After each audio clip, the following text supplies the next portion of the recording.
സമൂഹത്തിന്റെ പുരോഗതിയും മാറ്റവും കാര്യമായി നമ്മൾ ചർച്ച ചെയ്യാത്ത ഒരു വിഷയമാണ്.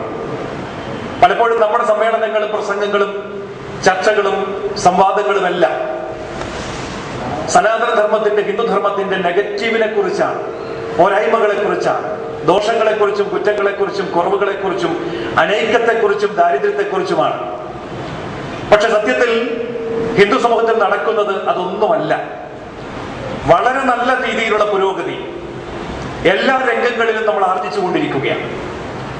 സാമ്പത്തികമായിട്ട് ലോകത്തെ ഏറ്റവും സമ്പന്നമായ ജനത ഹിന്ദു ആണെന്ന് പറഞ്ഞാൽ അത് അംഗീകരിക്കാത്തത് ഹിന്ദുക്കൾ മാത്രമേ ഉള്ളൂ. 36,400 ക്ഷേത്രങ്ങളിലൂടെ ഒരു വർഷക്കാലം കേരളത്തിൽ 50,000 കോടി രൂപ ഉത്സവങ്ങൾക്ക് ചെലവഴിക്കാൻ മാത്രം സമ്പത്തുള്ള ഒരു സമൂഹം കേരളത്തില് ക്രൈസ്തവനില്ല, മുസ്ലിമിനില്ല. അത് കേരളത്തിന്റെ ചിത്രമെങ്കിൽ ലോകത്തെ ഏറ്റവും കൂടുതൽ സ്വർണം ഇറക്കുമതി ചെയ്ത രാഷ്ട്രം ജനത ഹിന്ദുവാണ്. 2010 ഇന്ത്യയിലേക്ക് നിയമപ്രകാരം ഇറക്കുമതി ചെയ്യപ്പെട്ട സ്വർണം 9,600 ടൺ ആണ്. അത്രയും സ്വർണം ഇറക്കുമതി ചെയ്ത വാങ്ങിച്ച് വീട്ടിൽ കൊണ്ടുപോയ ഒരു ജനത ലോകത്ത് മറ്റൊരിടത്തുമില്ല. സമ്പത്തുണ്ട് നമുക്ക്. നമ്മുടെ കുട്ടികളും യുവാക്കളും ഇന്ന് ലോകത്തിന്റെ എല്ലാ രാജ്യങ്ങളിലെയും പ്രധാന മേഖലകളിലെല്ലാം കടന്നു ചെന്ന് സ്ഥാനമുറപ്പിച്ചിട്ടുണ്ട്. അങ്ങനെ എല്ലാ രംഗങ്ങളിലും ഇന്ന് നമ്മൾ പുരോഗമിക്കുകയാണ്. ഒരു 30 വർഷങ്ങൾക്ക് മുൻപ് മതപ്രഭാഷണങ്ങൾക്ക് വേണ്ടി ഈ കേരളത്തിന്റെ എല്ലാ മുക്കിലും മൂലയിലും സഞ്ചരിക്കുമ്പോൾ ഞാൻ ശ്രദ്ധിച്ചിട്ടുണ്ടായിരുന്നു ഇടിഞ്ഞു പൊളിഞ്ഞ ക്ഷേത്രങ്ങൾ, പൂജ മുടങ്ങിയ ക്ഷേത്രങ്ങൾ, ദീപാരാധനയ്ക്ക് ആളില്ലാതിരിക്കുന്ന അവസരങ്ങൾ, ഇങ്ങനെയൊക്കെയുള്ള ഒരു കാലഘട്ടം ഓർക്കുന്നു. പക്ഷെ ഇന്ന് എല്ലാ ക്ഷേത്രങ്ങളിലും ആയിരക്കണക്കിന് ഭക്തജനങ്ങൾ ഒന്നിച്ചു ചേർന്നിരിക്കുന്ന സപ്താഹങ്ങൾ, നവാഹങ്ങൾ നടക്കുന്നു. തകർന്നുപോയ ക്ഷേത്രങ്ങളൊക്കെ പുനരുദ്ധരിക്കപ്പെട്ടിരിക്കുന്നു. ആനക്കൊട്ടിലും സദ്യാലയങ്ങളും അലങ്കാര ഗോപുരങ്ങളും സ്വർണ്ണക്കൊടിമരങ്ങളും എല്ലാ ക്ഷേത്രങ്ങളിലും ഉയരുന്നു. ക്ഷേത്ര ഉത്സവങ്ങളുടെ ബജറ്റുകൾ പണ്ട് വായിച്ചു നോക്കിക്കൊണ്ട് ആയിരങ്ങളായിരുന്നിടത്ത് ഇന്ന് ലക്ഷങ്ങളും കോടികളുമായി മാറിയിരിക്കുന്നു. അപ്പോൾ സമ്പത്ത് എല്ലാ അർത്ഥത്തിലും നമുക്കുണ്ട്. വിദ്യാഭ്യാസമുള്ളവർ സാങ്കേതികമായിട്ടും അല്ലാതെയും നമ്മുടെ സമൂഹത്തിൽ എല്ലായിടത്തും ഉണ്ട്. പണ്ടത്തെ മിനിമം ക്വാളിഫിക്കേഷൻ SSLC ആയിരുന്നുവെങ്കിൽ ഇന്നത് എഞ്ചിനീയറിംഗ് ആണ്. എഞ്ചിനീയറിംഗിന് പഠിക്കാത്ത ഒരു കുട്ടിയെങ്കിലുമുള്ള ഒരു വീട് പോലും ഒരു ഹിന്ദു ഭവനത്തിൽ ഇന്നില്ല. ലക്ഷം വീട്ടിൽ ചെന്നാൽ പോലും ലക്ഷക്കണക്കിന് എഞ്ചിനീയർമാരെ കാണാൻ പറ്റും. അപ്പൊ ആ തലത്തിലേക്ക് നമ്മൾ മാറിയിരിക്കുന്നു. വളരെ വലിയ പുരോഗതി, വളരെ വലിയ മുന്നേറ്റം നമ്മുടെ സമൂഹത്തിൽ ഉണ്ടായി. എന്നാൽ ഇതെല്ലാം സമ്പൂർണമായി എന്നല്ല. ഇനി ഇത്രമാത്രം വളർന്ന ഒരു സമൂഹത്തെ എങ്ങോട്ട് നയിക്കണം എന്നുള്ളത് വളരെ പ്രധാനപ്പെട്ട ഒരു ദൗത്യമാണ്. വളരാത്ത സമൂഹത്തെ എങ്ങനെ ഉണർത്താം, എങ്ങനെ വളർത്താം എന്നുള്ളതായിരുന്നു മുൻ തലമുറ ചെയ്തത്, ചിന്തിച്ചത്, പ്രവർത്തിച്ചത് എങ്കിൽ വളർന്നു കഴിഞ്ഞ ഒരു സമൂഹത്തെ, വിദ്യാഭ്യാസം കിട്ടിയ, സാമ്പത്തികമായി ഭദ്രമായി കഴിഞ്ഞ, സമൂഹത്തിന്റെ സകല മേഖലകളെയും സാന്നിധ്യം അറിയിച്ച ഒരു തലമുറയെ എങ്ങോട്ട് നയിക്കണം, ഇത് വളരെ പ്രധാനപ്പെട്ട ഒരു മേഖലയാണ്. ഇന്ന് 75 വർഷം, 3/4 നൂറ്റാണ്ട് പൂർത്തിയാക്കുന്ന ഹിന്ദുമത പാഠശാലയുടെ ഈ പ്ലാറ്റിനം ജൂബിലിയുടെ വേളയിൽ നിന്നുകൊണ്ട്, വേദിയിൽ നിന്നുകൊണ്ട് സംസാരിക്കുമ്പോ, ചിന്തിക്കുമ്പോ വരാൻ പോകുന്ന ഒരു കാലഘട്ടത്തെ കുറിച്ച് ഒരു വലിയ ദൗത്യം നമ്മൾ ഏറ്റെടുക്കേണ്ടതുണ്ട് എന്നാണ് എനിക്ക് തോന്നുന്നത്. നമ്മുടെ മുൻ തലമുറ ഇവിടെ എന്ത് ചെയ്തു എന്നുള്ളതിന്റെ റിപ്പോർട്ടിൽ നമ്മൾ കണ്ടു. അവിടെ വയോജന വിദ്യാഭ്യാസം നടത്തിയിരുന്നു ഈ ഹാളിൽ. അന്ന് നമ്മൾ ഓർക്കണം, പ്രായപൂർത്തിയായവർക്ക് പോലും അക്ഷരാഭ്യാസം അസാധ്യമായിരുന്ന ഒരു സാമൂഹിക സാഹചര്യം ഉണ്ടായിരുന്നെങ്കിൽ അവർക്ക് വിദ്യ കൊടുത്തുകൊണ്ട്, അക്ഷരാഭ്യാസം കൊടുത്തുകൊണ്ട് സമൂഹത്തിലെ 100% സാക്ഷരത വേണമെന്ന് ചിന്തിക്കുകയും പ്രവർത്തിക്കുകയും ചെയ്ത നമ്മുടെ പൂർവികന്മാര് തുടങ്ങിയ ഈ വലിയ പ്രസ്ഥാനം, വലിയ സ്ഥാപനം, പിന്നീട് തുടർന്ന് വന്ന ഗവൺമെന്റ് സ്കൂളിനും കോളേജിനുമൊക്കെ അവസരമൊരുക്കി കൊടുത്ത, നാളുകളോളം പിന്തുണ നൽകിയ ഒരു വലിയ സ്ഥാപനം. ഇതിനോടനുബന്ധിച്ചുള്ള നമ്മുടെ ലൈബ്രറി തിരുവിതാംകൂറിലെ 2ാമത്തെ ലൈബ്രറിയാണെന്ന് കഴിഞ്ഞ ദിവസം പത്തനംതിട്ടയിലെ ഒരു യോഗത്തില് തിരുവിതാംകൂർ ദേവസ്വം ബോർഡ് പ്രസിഡന്റിനോടൊപ്പം സംസാരിച്ചപ്പോൾ അദ്ദേഹം ഓർമ്മിപ്പിച്ചു, ഏറ്റുമാനൂരേതാണെന്ന് 2ാമത്തെ ലൈബ്രറി, ഇന്നും പ്രവർത്തിക്കുന്ന ഒരു ലൈബ്രറി എന്ന്. ചരിത്രത്തിൽ നമുക്ക് സ്ഥാനമുണ്ട്. അങ്ങനെ വളരെയേറെ ഒരു കാലഘട്ടത്തെ നയിച്ച ആ ഒരു ദൗത്യത്തിന് ശേഷം 1-2 തലമുറകൾക്ക് ശേഷം പുതിയ തലമുറയുടെ പുരോഗതിയെ മാറ്റി തീർക്കുവാൻ വേണ്ടിയുള്ള കർമ്മ പദ്ധതികൾ ആവിഷ്കരിക്കാൻ കഴിയുന്ന ഒരു സ്ഥാപനം എന്നുള്ള നിലയിലേക്ക് പുതിയ മുഖത്തോടുകൂടി, പുതിയ കാഴ്ചപ്പാടോടുകൂടി, പുതിയ രീതിയിലുള്ള പ്രവർത്തന പദ്ധതികളുമായി നമ്മൾ മുന്നോട്ട് പോവേണ്ടതായിട്ട് ഉണ്ട്. ഇത് കാലഘട്ടത്തിന്റെ ഒരു വലിയ ആവശ്യമാണ്. ഞാൻ കേവലം ഈ ഒരു മതപാഠശാലയെ കുറിച്ചോ ലൈബ്രറിയെ കുറിച്ചോ മാത്രം സംസാരിക്കുകയല്ല. കാലഘട്ടത്തിനനുസരിച്ച് നമ്മുടെ ധർമ്മത്തെ കൈകാര്യം ചെയ്യാനുള്ള സ്വാതന്ത്ര്യം നമ്മൾ ഓരോരുത്തർക്കും നൽകിയ ഒരു ധർമ്മത്തിലാണ് നമ്മൾ ജീവിച്ചിരിക്കുന്നത്. ഇത് ചെറിയ ഒരു കാര്യമല്ല. ഭഗവത്ഗീതയിലെ ഏറ്റവും അവസാനം 700 ശ്ലോകങ്ങളിലൂടെ 18 അധ്യായങ്ങളിലൂടെ അർജുനന്റെ എല്ലാ ചോദ്യങ്ങൾക്കും മറുപടി കൊടുത്തതിന് ശേഷം അർജുനനോട് പറയുന്നു എന്നുള്ള മട്ടിൽ നമ്മളോട് പറഞ്ഞ ഒരു കാര്യമുണ്ട്. ഇജിതേ ജ്ഞാനമാഖ്യാതം ഗുഹ്യതരം മയാ വിമർശയിത ശേഷേണ യഥേച്ഛസി തഥാ കുരു. അല്ലയോ അർജുന, നിനക്ക് അറിയേണ്ടതായിട്ടുള്ള എല്ലാ കാര്യങ്ങളും ഞാനിതാ പറഞ്ഞു തന്നിരിക്കുന്നു. ഏറ്റവും സൂക്ഷ്മമായ, ഏറ്റവും അടിസ്ഥാനപരമായ, ഏറ്റവും ശാസ്ത്രീയമായ, ഏറ്റവും ഗുഹ്യമായ എല്ലാ കാര്യങ്ങളും നിനക്ക് പറഞ്ഞു തന്നിരിക്കുന്നു. പക്ഷെ നീ അതനുസരിക്കണമെന്നില്ല. വിമർശ ഏതത് അശേഷേണ, അതിനെ നീ വിമർശിച്ചോളുക, ചോദ്യം ചെയ്തോളുക, എതിർത്തോളുക, അങ്ങനെ പഠിച്ചോളുക. അങ്ങനെ പഠിച്ചതിന് ശേഷം യഥേച്ഛസി തഥാ കുരു, എന്താണോ നിനക്ക് തോന്നുന്നത് അതുപോലെ ചെയ്തുകൊള്ളൂ. ഇത്ര ധൈര്യത്തോടെ, ഇത്രമാത്രം തുറന്ന മനസ്സോടെ ഒരു തലമുറയ്ക്ക് മുമ്പിൽ ഒരു ധർമ്മത്തെ അവതരിപ്പിച്ചിട്ട് അവർക്കത് പ്രയോഗിക്കാനുള്ള സ്വാതന്ത്ര്യം കൊടുത്ത ധർമ്മം ലോക ചരിത്രത്തിൽ മറ്റൊരിടത്തും ഇല്ല. ഇത് ആലങ്കാരികമായിട്ട് പറയുന്നതല്ല.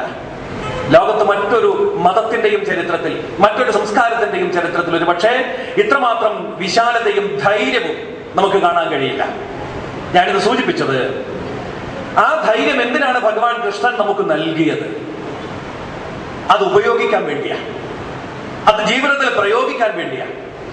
സനാതനധർമ്മത്തിന് വളരെ വലിയൊരു പ്രാധാന്യം ഇന്ന് ലോകം കൽപ്പിക്കുന്നുണ്ട്. ചരിത്രപരമായിട്ട് അതിന് പ്രാധാന്യമുണ്ട്.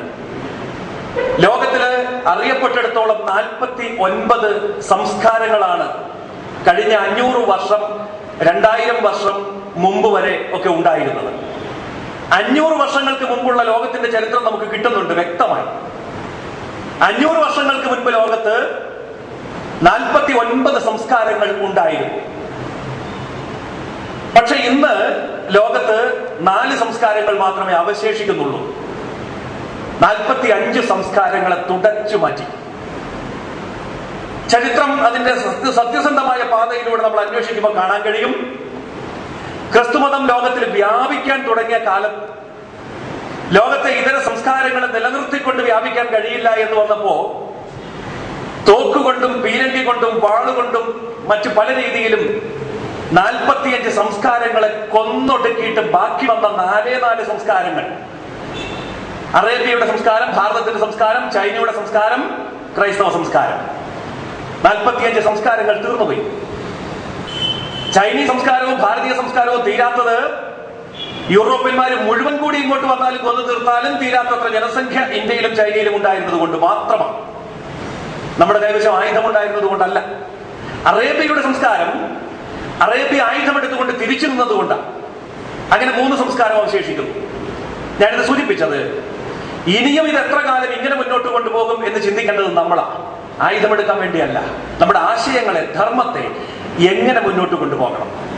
നമ്മുടെ പൂർവികന്മാർ നമുക്ക് പഠിപ്പിച്ചു തന്നിട്ടുണ്ട്. പൂർവികന്മാർ പഠിപ്പിച്ചു തന്നത് ഈ ധർമ്മത്തെ എങ്ങനെ ജീവിതത്തിൽ പ്രയോഗിക്കണം എന്നാണ്. 5111 വർഷങ്ങൾക്ക് മുമ്പ് ഭഗവാൻ കൃഷ്ണൻ കുരുക്ഷേത്രത്തിൽ നേരിട്ട് വന്ന് നിന്നുകൊണ്ട് ആ പാർത്ഥസാരഥിയായിക്കൊണ്ട് വ്യക്തമായി കാണിച്ചു തന്നു ധർമ്മത്തെ എങ്ങനെ രക്ഷിക്കണം. അതിനുശേഷം പിന്നെ ധർമ്മത്തെ ജീവിതത്തിൽ പ്രയോഗിക്കുവാൻ വേണ്ടി രംഗത്ത് വന്നത് ഭഗവാൻ ബുദ്ധൻ. 2500 വർഷങ്ങൾക്ക് മുമ്പ് ബുദ്ധദേവൻ സമൂഹത്തിന്റെ ഇടയിലേക്ക് ഇറങ്ങി വന്നിട്ട് ധർമ്മത്തെ എങ്ങനെ ജീവിതത്തിൽ പ്രയോഗിക്കണം എന്ന് പഠിപ്പിച്ചു. പക്ഷെ അതിനുശേഷം ഇങ്ങോട്ടുള്ള 2500 വർഷം എടുത്ത് പരിശോധിക്കുമ്പോൾ നമുക്ക് കാണാൻ കഴിയും, കഴിഞ്ഞ 2500 വർഷമായി സനാതനധർമ്മത്തെ നമ്മൾ ജീവിതവുമായി ബന്ധപ്പെടുത്തുന്നതിൽ പരാജയപ്പെട്ടു. ചർച്ചയ്ക്ക് വേണ്ടി നമ്മൾ സനാതനധർമ്മത്തെ ഉപയോഗിക്കും, പ്രഭാഷണത്തിന് വേണ്ടി ഉപയോഗിക്കും, പ്രസംഗത്തിന് വേണ്ടി ഉപയോഗിക്കും, ലേഖനം എഴുതാൻ ഉപയോഗിക്കും, പുസ്തകം എഴുതാൻ ഉപയോഗിക്കും, സംവാദങ്ങൾക്ക് ഉപയോഗിക്കും, ഡോക്ടറേറ്റ് നേടാൻ വരെ ഉപയോഗിക്കും. പക്ഷേ ജീവിക്കാൻ സനാതനധർമ്മത്തെ ഉപയോഗിക്കാറില്ലായിരുന്നു. ഇവിടെയാണ് നമുക്ക് നമ്മുടെ രാഷ്ട്രത്തിന്റെയും ധർമ്മത്തിന്റെയും ശൈഥില്യം ആരംഭിക്കുന്നത്. അപ്പോൾ ജീവിതവുമായിട്ട് ഇതിനെ എങ്ങനെ ബന്ധപ്പെടുത്താം? വേദങ്ങളിലും ഉപനിഷത്തുകളിലും ഇതിഹാസ പുരാണങ്ങളിലും ശാസ്ത്രഗ്രന്ഥങ്ങളിലും ഇരിക്കുന്ന തത്വങ്ങളെ ദൈനംദിന ജീവിതത്തിൽ ഒരു വീട്ടമ്മയ്ക്ക് അടുക്കളയിൽ എങ്ങനെ ഉപയോഗിക്കാം, ഒരു വിദ്യാർത്ഥിക്ക് സ്കൂളിലും കോളേജിലും എങ്ങനെ ഉപയോഗിക്കാം, ഓട്ടോറിക്ഷ ഓടിക്കുന്ന തൊഴിലാളിക്ക് അയാളുടെ ജീവിതത്തിൽ എങ്ങനെ ഉപയോഗിക്കാം, മീൻ കച്ചവടക്കാരന് മീൻ വെക്കുമ്പോൾ എങ്ങനെ ഭഗവത്ഗീത ഉപയോഗിക്കാം, പ്രായോഗികമാക്കാം എന്ന് പറഞ്ഞു കൊടുക്കാനുള്ള തരത്തിലേക്ക്, നിലവാരത്തിലേക്ക്, പ്രായോഗികതയിലേക്ക് സനാതനധർമ്മത്തെ കൊണ്ടുവരുമ്പോഴാണ് സനാതനധർമ്മത്തിന്റെ പ്രസക്തി ലോകം മനസ്സിലാവുക. പക്ഷെ ലോകം ഇത് അന്വേഷിച്ചു വരുന്നുണ്ട്.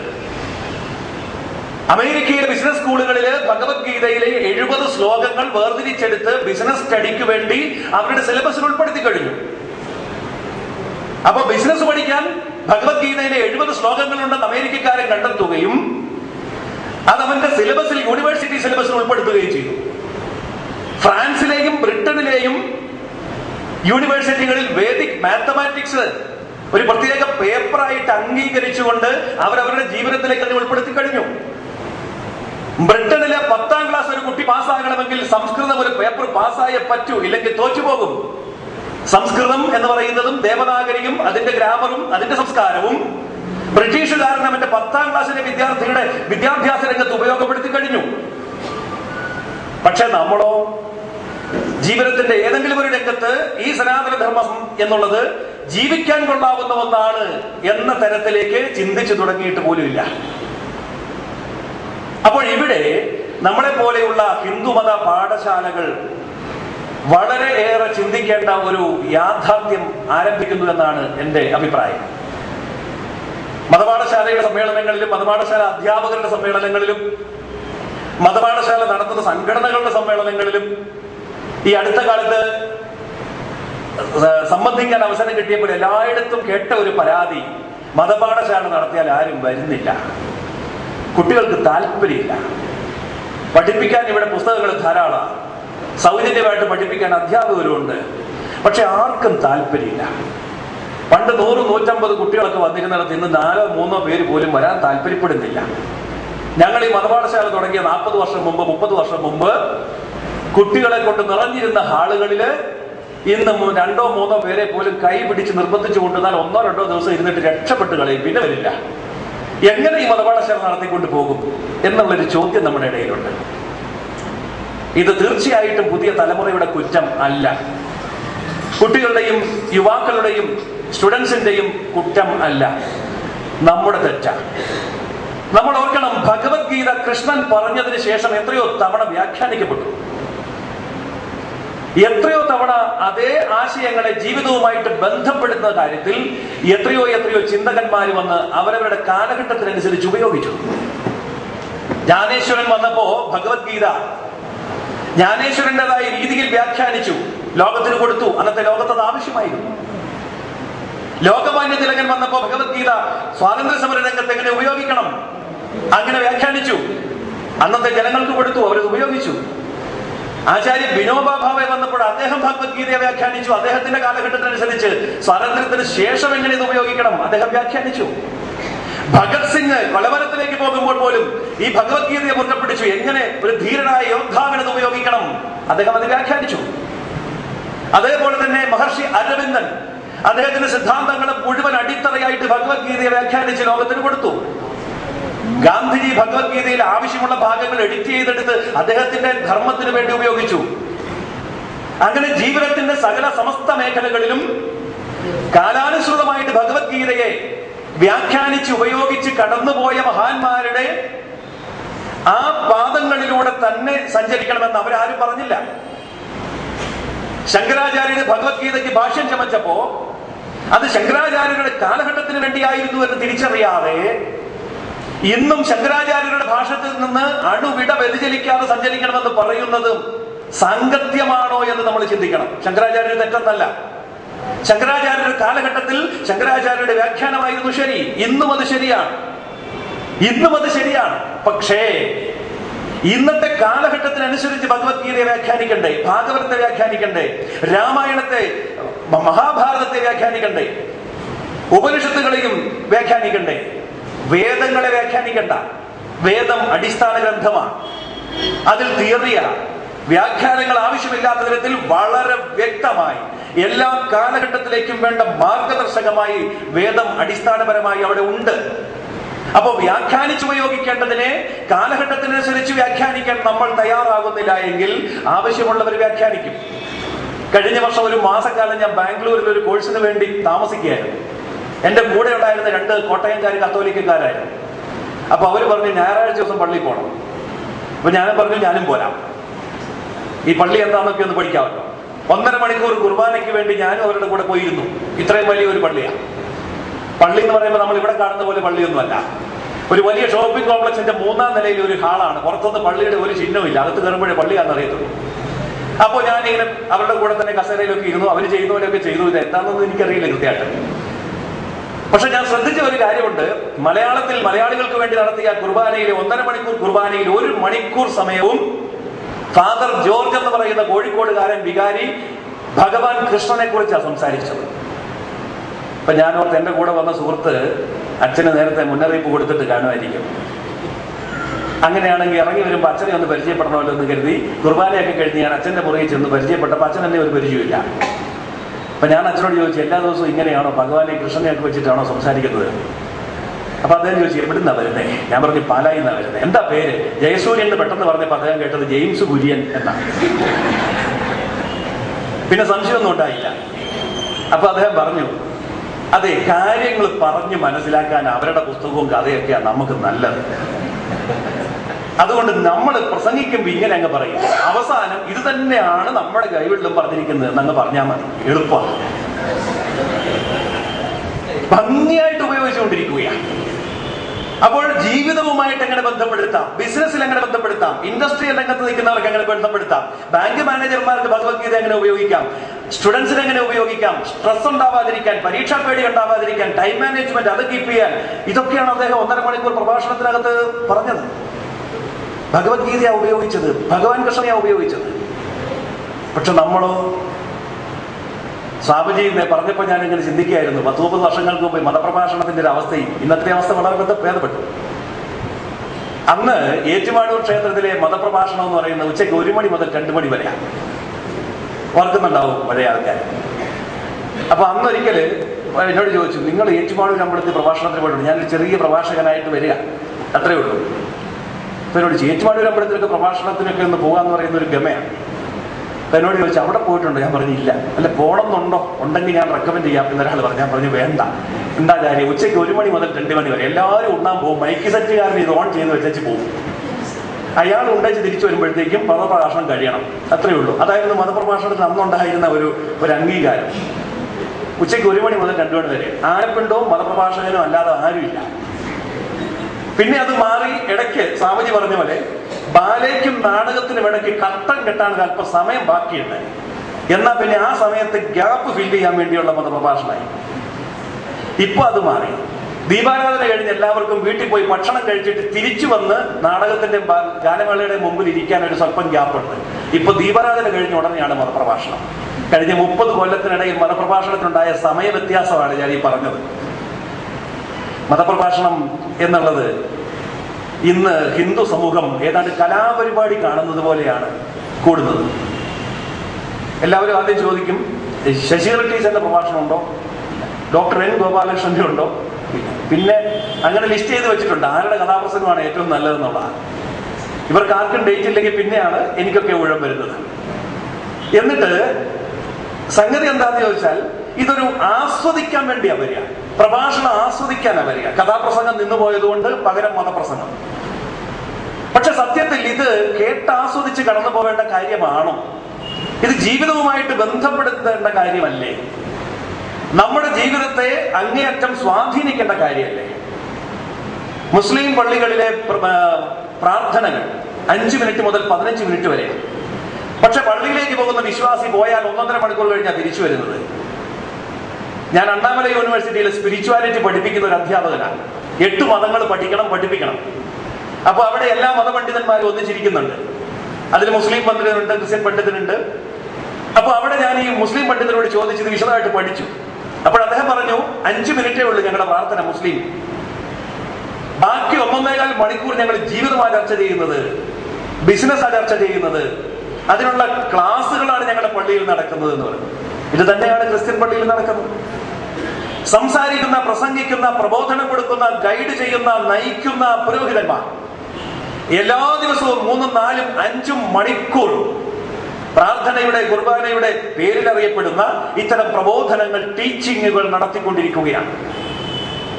നമ്മുടെ പൂജാരിക്ക് ഇങ്ങനെ പ്രസംഗിക്കാനുള്ള ഒരു അവസരം നമുക്കില്ല. നമുക്ക് അത്തരം ഒരു സംവിധാനം ഇല്ല. അങ്ങനെ വേണമെന്നല്ല ഞാൻ പറയുന്നത്. അതുകൊണ്ട് യാതൊരു ഗൈഡൻസും ഇല്ലാത്തൊരു സമൂഹമായിട്ട് നമ്മുടെ കുട്ടികൾ വരികയാണ്. നമ്മുടെ കുട്ടിയോട് ചോദിച്ചു എന്നിരിക്കട്ടെ, ഗണപതിയുടെ എങ്ങനെ ആനയുടെ തല വന്നതെന്ന് ചോദിച്ചാൽ വിഷമിച്ചു പോകും. ഒന്നും വേണ്ട, അടിസ്ഥാന ഗ്രന്ഥം ഏതാ? ഞങ്ങൾക്ക് ബൈബിളുണ്ട്, ഞങ്ങൾക്ക് ഖുറാനുണ്ട്, നിങ്ങൾക്ക് ഏതാ അടിസ്ഥാന ഗ്രന്ഥം എന്ന് ചോദിച്ചാൽ കൺഫ്യൂസ് ആവും നമ്മുടെ കുട്ടികൾ. ഏത് ഗ്രന്ഥം അറിയില്ല. അങ്ങനെ ചില കാര്യങ്ങളിൽ പുരാണമാണോ ശരി, ഉപനിഷത്താണോ ശരി, വേദമാണോ ശരി എന്ന് ചോദിച്ചാൽ വിഷമിച്ചു പോകും. അപ്പൊ ഇതേക്കുറിച്ചുള്ള അടിസ്ഥാനപരമായ അവബോധം കൊടുക്കാൻ, സ്വന്തം ധർമ്മം എന്താണ്, മതം എന്താണ്, ഇത് ജീവിതവുമായിട്ട് ബന്ധപ്പെടുത്തുന്നത് എങ്ങനെയാണ് എന്നുള്ളതിനെ കുറിച്ച് വ്യക്തമായ ഒരു സിലബസ് കൊടുത്തുകൊണ്ട് ജീവിതത്തിൽ ഇതിനെ പ്രയോഗിക്കുന്ന തരത്തിലേക്ക് പഠിപ്പിച്ചു കൊടുക്കാൻ, നമ്മുടെ ധർമ്മഗ്രന്ഥങ്ങളെയും നമ്മുടെ സിദ്ധാന്തങ്ങളെയും കാലഘട്ടത്തിനനുസരിച്ച് വ്യാഖ്യാനിക്കാൻ ഇന്ന് അനേകായിരം പേരെ ആവശ്യമുണ്ട് ഹിന്ദു സമൂഹത്തിന് മാത്രമല്ല, ആഗോള മാനവ സമൂഹത്തിന് എല്ലാവർക്കും ഇന്ന് ആവശ്യമുണ്ട്. അപ്പൊ നമ്മുടെ ധർമ്മങ്ങളെ കാലാനുസൃതമായി വ്യാഖ്യാനിക്കുന്ന തരത്തിലുള്ള ഗ്രന്ഥങ്ങൾ ഉണ്ടാവേണ്ടത് ആവശ്യമാണ്. ആ ചുമതല ഇനി ശങ്കരാചാര്യർ വന്ന് ചെയ്യില്ല, ഇനി ജ്ഞാനേശ്വരൻ അതിനുവേണ്ടി വരില്ല, ഇനി ലോകമായിട്ട് തിലകൻ വരില്ല. അത് നമ്മളാ ചെയ്യേണ്ടത്. അപ്പൊ നമ്മുടെ കുട്ടികൾക്ക് പരീക്ഷാ ഹാളിൽ കയറുമ്പോൾ പേടി തോന്നുന്നുവെങ്കിൽ, ഇന്റർവ്യൂവിന് ചെല്ലുമ്പോൾ മുട്ടുകൂട്ടി ഇടിക്കുന്നുവെങ്കിൽ, വിദേശത്തൊരു ജോലി അല്ലെങ്കിൽ മറ്റു സംസ്ഥാനത്ത് പോയി ഒരു ബിസിനസ് ചെയ്യണമെന്ന് പറഞ്ഞാൽ ധൈര്യമില്ലാതെ വരുന്നെങ്കിൽ, ജീവിതത്തെ നേരിടേണ്ട പ്രശ്നങ്ങൾ വരുമ്പോ, അവസരങ്ങൾ വരുമ്പോ കാലിടറുന്നുവെങ്കിൽ, നമ്മുടെ ധർമ്മഗ്രന്ഥങ്ങളെ വ്യാഖ്യാനിച്ചു കൊടുക്കുന്നതിൽ നമ്മൾക്ക് തെറ്റുപറ്റി എന്നാണ് അതിന്റെ അർത്ഥം. അപ്പോൾ അത് ജീവിതവുമായിട്ട് ബന്ധപ്പെടുത്തി വ്യാഖ്യാനിച്ചു കൊടുക്കാനുള്ള സ്വാതന്ത്ര്യവും ധൈര്യവും നമ്മൾ എടുക്കേണ്ടതായിട്ടുണ്ട്. ആ തരത്തിൽ മതപാഠശാലയുടെ സിലബസിനെ മാറ്റി എഴുതിക്കൊണ്ട് വിദ്യാർത്ഥിക്ക്, വീട്ടമ്മയ്ക്ക്, ബിസിനസ്സുകാരന്, കൃഷിക്കാരന്, റിട്ടയർ ആയിട്ടുള്ളവർക്ക്, വാർദ്ധക്യത്തിലെത്തിയവർക്ക്, അവർക്ക് ഓരോരുത്തർക്കും ജീവിതത്തിൽ നമ്മുടെ ധർമ്മത്തെ എങ്ങനെ ഉപയോഗിക്കാം, സനാതന ധർമ്മത്തെ എങ്ങനെ പ്രായോഗികമാക്കാം എന്ന് പഠിപ്പിക്കുന്ന തരത്തിൽ മതപാഠശാലയുടെ സിലബസുകളെ മാറ്റിയാൽ ആ മതപാഠശാലയിൽ കുട്ടികൾ വരും. മാത്രമല്ല, കാലാനുസൃതമായ മാറ്റങ്ങളും വരുത്തണം. കാലാനുസൃതമായ മാറ്റത്തെ ഉൾക്കൊള്ളാൻ ഏറ്റവും പറ്റിയ ധർമ്മം ഹിന്ദുധർമ്മമാണ്. ഭാഗ്യത്തിന് നമുക്കൊരു പുരോഹിത സംവിധാനമില്ല. അങ്ങനെ ഉണ്ടായിരുന്നെങ്കിൽ അവർ അനുവദിക്കുമായിരുന്നില്ല. നമ്മൾ ഓർക്കുന്നുണ്ട്, വൈദ്യുതി വന്നപ്പോൾ ആദ്യം സ്വീകരിച്ചു, നമ്മുടെ ക്ഷേത്രങ്ങളിലേക്ക് വൈദ്യുതി എടുത്തു, ഒരു ബുദ്ധിമുട്ടുണ്ടായില്ല, ഒരു ദേവപ്രശ്നം വെക്കേണ്ടി വന്നില്ല. കമ്പ്യൂട്ടർ വന്നു, ആദ്യം കമ്പ്യൂട്ടർ ക്ഷേത്രത്തിലെടുത്തു, ഒരു പ്രശ്നം ഉണ്ടായില്ല. കേരളത്തിന് പുറത്തു പോയാൽ ഫുള്ളി എയർ കണ്ടീഷൻഡ് ആയിട്ടുള്ള എത്രയോ ക്ഷേത്രങ്ങൾ കാണാം. കേരളത്തിൽ ഇനി വരാൻ പോകുന്നത് ഫുള്ളി എയർ കണ്ടീഷൻഡ് ക്ഷേത്രങ്ങളാണ്. അതിനൊന്നും ഒരു തെറ്റുമില്ല. കാലാനുസൃതമായിട്ടുള്ള ഈ മാറ്റങ്ങൾ വേണം. അങ്ങനെയെങ്കിൽ ഹിന്ദു മത പാഠശാലകൾക്കും ഈ മാറ്റങ്ങൾ വന്നുകൂടെ? അങ്ങനെയുള്ള ഒരു മതപാഠശാലയെ കുറിച്ച് ഒരിക്കൽ കോഴിക്കോട്ട് ഇതുപോലൊരു സദസ്സിൽ സംസാരിച്ചപ്പോ ആ സദസ്സിലിരുന്ന ഒരാൾ, R.N. സാബു എന്ന അദ്ദേഹത്തിന്റെ പേര്, ഞാൻ കൃത്യം പറയുന്നത് സംശയം തോന്നണ്ട എന്ന് കരുതി, R.N. സാബു, ഗ്വാളിയോർ റയോൺസിന്റെ ഡയറക്ടർ. അദ്ദേഹം പറഞ്ഞു, നിങ്ങൾ ഈ പറഞ്ഞ പ്രോജക്റ്റിന് ഞാൻ 3 ലക്ഷം രൂപ ഇപ്പോ സംഭാവന തന്നിരിക്കുന്നു. ആ ഹാള് വിട്ടു പോകുന്നതിന് അദ്ദേഹം ചെക്ക് കൊടുത്തു, 3 ലക്ഷം രൂപയുടെ ചെക്ക്. അവരവിടെ ചെയ്തത്, അവിടുത്തെ മതപാഠശാല ഡിജിറ്റലൈസ് ചെയ്തു. ആദ്യം AC ചെയ്തു. ആദ്യം കമ്പ്യൂട്ടറിൽ വലിയ സ്ക്രീൻ വെച്ചിട്ട് നമ്മുടെ വേദ മന്ത്രങ്ങള് എഴുതി കാണിക്കുകയും അതിന്റെ ട്രാൻസ്ലേഷൻ 2-3 ഭാഷകളിൽ കൊടുക്കുകയും ഇത് എങ്ങനെയാണ് നിത്യജീവിതത്തിൽ ഉപയോഗിക്കേണ്ടത് എന്നുള്ളതിന്റെ പ്രാക്ടിക്കൽ ക്ലാസുകൾ വേദിക് മാത്തമാറ്റിക്സിന്റെ എക്സ്പെർട്ട് സഹിതമുള്ള ആൾക്കാര് റെഗുലർ ആയിട്ട് നടത്തുകയും ചെയ്തപ്പോ 110 വിദ്യാർത്ഥികളെ അഡ്മിറ്റ് ചെയ്ത് മതപാഠശാലയുടെ അഡ്മിഷൻ ക്ലോസ് ചെയ്യേണ്ടി വന്നു. വെറുതെയുള്ള മതപാഠശാലയുള്ള ഫീസ് കൊടുത്ത് പഠിക്കണം. ക്ലോസ് ചെയ്തു. 110 കുട്ടികളെ എടുത്തിട്ട് സീറ്റില്ല.